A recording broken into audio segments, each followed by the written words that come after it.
2021年10月14日，中国与不丹签署关于加快中部边界谈判3步走路线图的谅解备忘录，这是双边关系改善的一个里程碑，意味着两国建立正式外交关系踏出重要一步。不丹外交大臣丹迪多奇也激动表示，将坚定不移地推进两国划界谈判工作，加强两国关系。就在中部关系迈上历史性台阶的时候，印度国内却吵翻了天。不少印度学者危言耸听，抨击莫迪政府毫无作为，悲观地感叹连不丹都走了。相信会有人疑惑，中国跟不丹谈边界问题关印度什么事儿？怎么还把他们急得上蹿下跳？回顾印布关系就会发现，印度跟不丹的关系很特殊，印度几乎全方位控制了不丹，还出钱出力养着不丹的经济建设发展，可以说不丹被印度紧紧捏在手心里。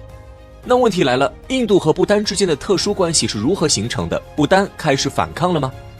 唐朝时期，不丹一直是吐蕃的属地，不丹一词在梵语中也意为吐蕃的边陲。吐蕃衰落后，不丹逐渐发展成为一个独立部落，被称为布鲁克巴。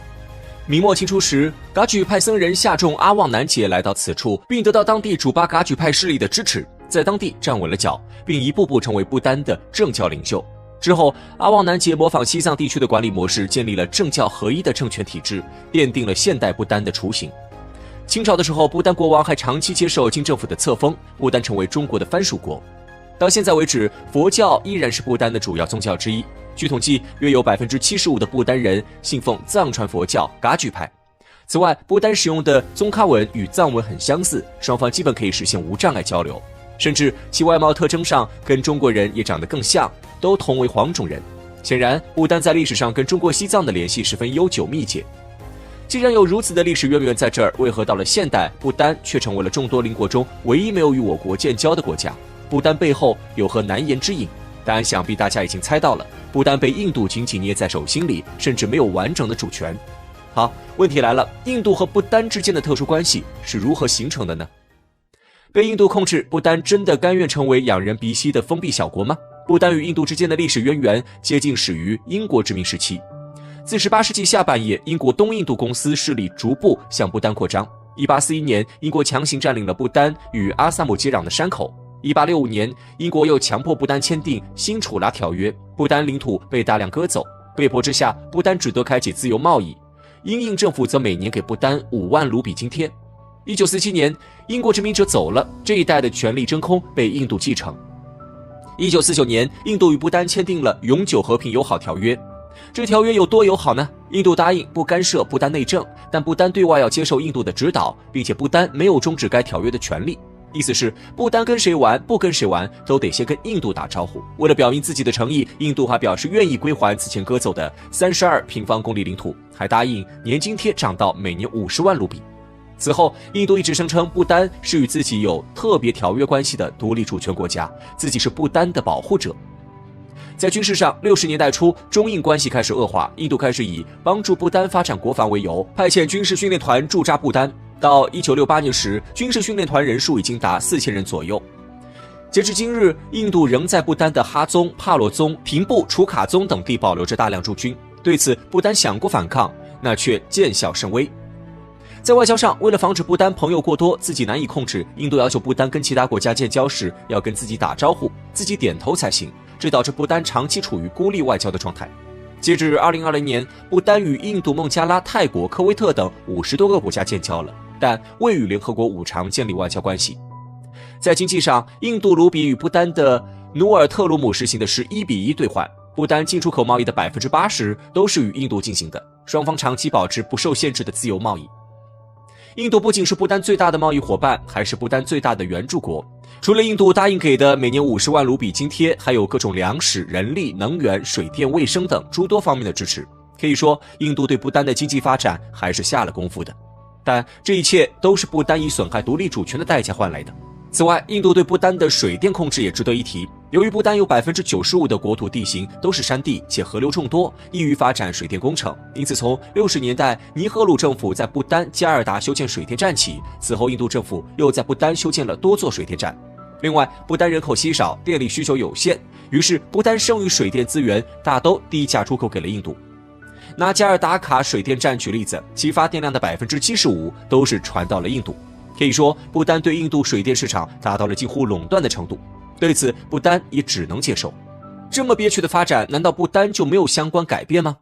？1975年4月，印度突然出动军队发动了政变，软禁了西金国王，强行将其废除，并通过所谓全民投票的方式将西金收为印度的一个邦，即后来的西金邦。这让不丹不由得坐立不安。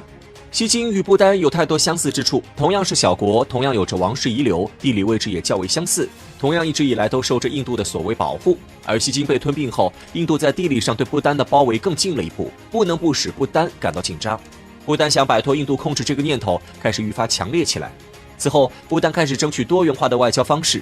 自1978年前，不丹先后加入了世卫组织、教科文组织、国际货币基金组织等，希望能摆脱孤立的外交，加强与国际的联系。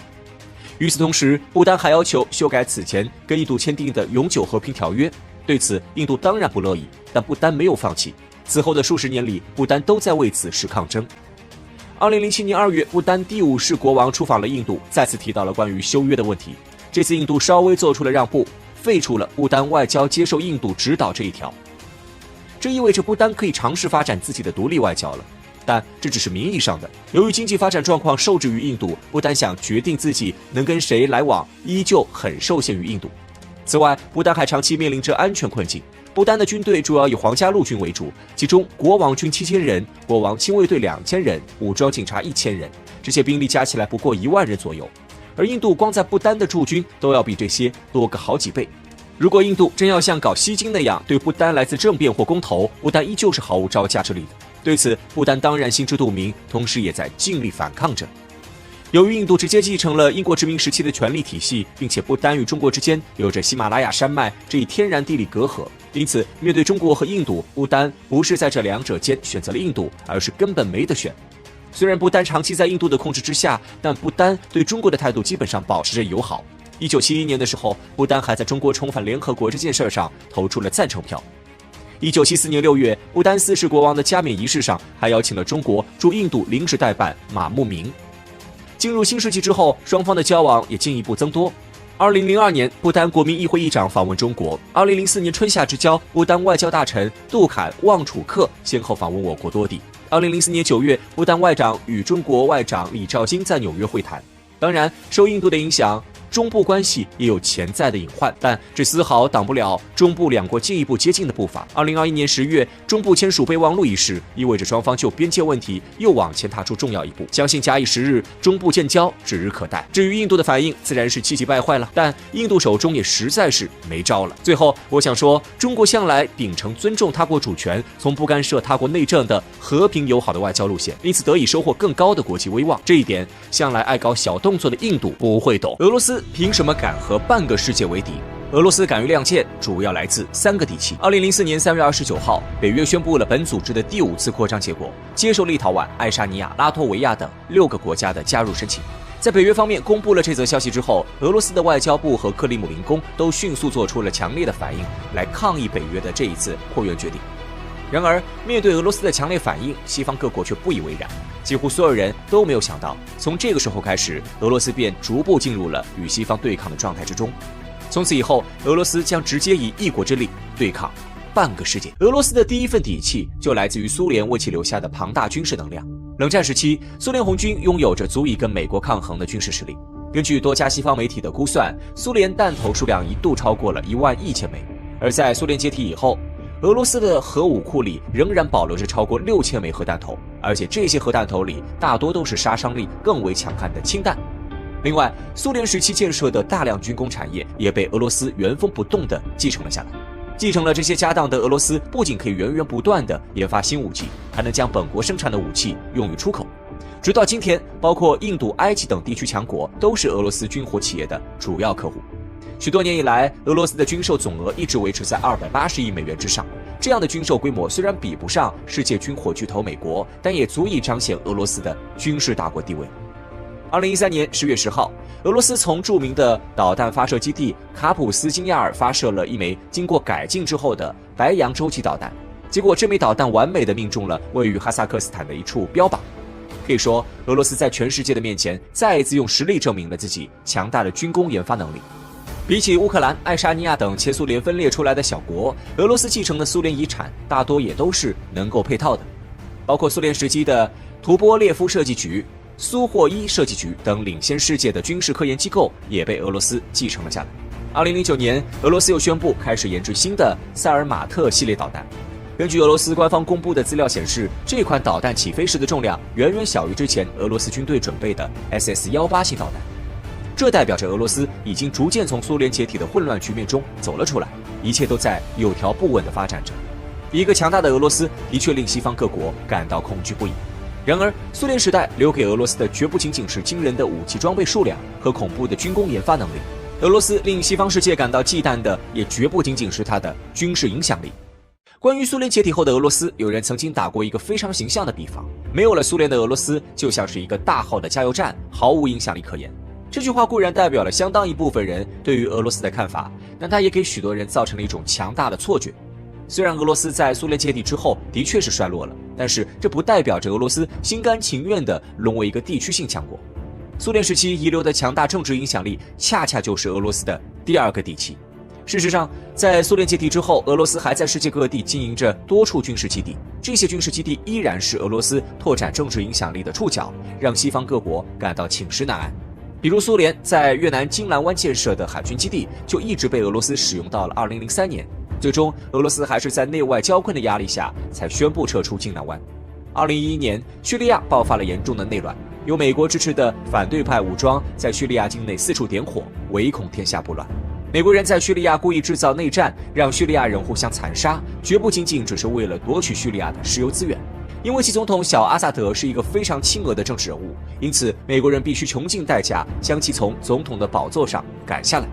为了保住自己在中东地区的影响力，俄罗斯甚至不惜直接派出飞行员和志愿军进入叙利亚的领土，帮叙利亚政府作战。在战争进行了整整8年之后，眼看着叙利亚的反政府武装都已经到达叙利亚首都大马士革了，但叙利亚政府军还是在俄罗斯的支持下顽强地将叛军顶了回去。如今，虽然叙利亚的战事还在持续之中，但俄罗斯在叙利亚乃至中东地区的政治影响力算是被勉强保留了下来。由此可见，美国人想要挤压俄罗斯的地缘政治生存空间，并不是一件容易的事情。除了中东和东南亚以外，俄罗斯还在非洲维持着庞大的政治影响力，包括西非的尼日尔和尼日利亚都曾经建立过亲苏的武装或政权。为了维持俄罗斯在这些地区的影响力，俄罗斯政府甚至派出了雇佣兵在西非和中非一带活动。这些战斗力强悍的雇佣兵可以绕开正常程序，肆意颠覆某个国家的政权。目前，他们已经在非洲内部形成了一片巨大的控制区域。多年以来，美国、法国等西方世界的主要成员都曾经试图将盘踞在非洲的俄罗斯雇佣兵纳入恐怖组织的名单之中，但他们的这些行为全都遭到了俄罗斯的强烈抵触，使他们一直不能得偿所愿。当然，除了诸多的客观因素之外，俄罗斯人也吸取了历史上的诸多教训，以至于今天绝大多数的俄罗斯民众都放弃了与西方世界媾和的想法。因为俄罗斯在历史上曾经有过一个与西方无比亲密的时期，但这恰恰是无数俄罗斯人最不愿提起的一段历史，因为它实在是太过黑暗了。1991年，随着苏联的解体，俄罗斯迎来了一个全面亲美的时代。由于俄罗斯的初代总统叶利钦是一个铁杆的自由派，俄罗斯在他的带领下几乎成了美国的小跟班。在经济上，俄罗斯进行了空前的市场化改革，一时之间，卢布的价值出现了连番跳水，无数普通俄罗斯人的积蓄就在这一轮浩浩荡荡的经济改革浪潮中瞬间蒸发了。随后，多家美国公司陆陆续续地进入了俄罗斯境内，开始大肆收购苏联时期遗留的国企和厂矿。整个俄罗斯最有价值的资产几乎都被美国人和西方资本家抢购一空了。看着支离破碎的国家，许多俄罗斯人才恍然大悟，原来大家都被先前的自由派政客给欺骗了。西方和美国永远都不会让俄罗斯有真正强大的机会。